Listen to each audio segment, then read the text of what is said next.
Betul ke pembangunan negeri akan menyebabkan institusi agama terpinggir?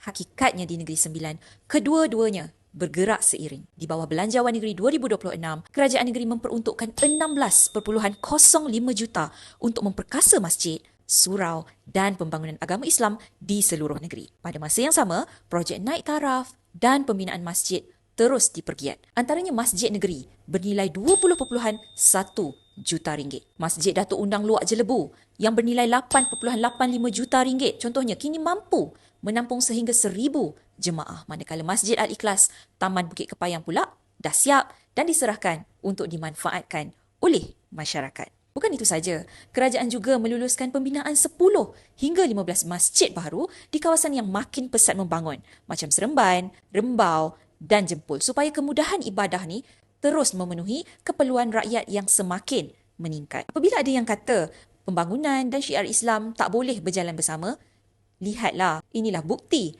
pentadbiran yang bekerja untuk semua.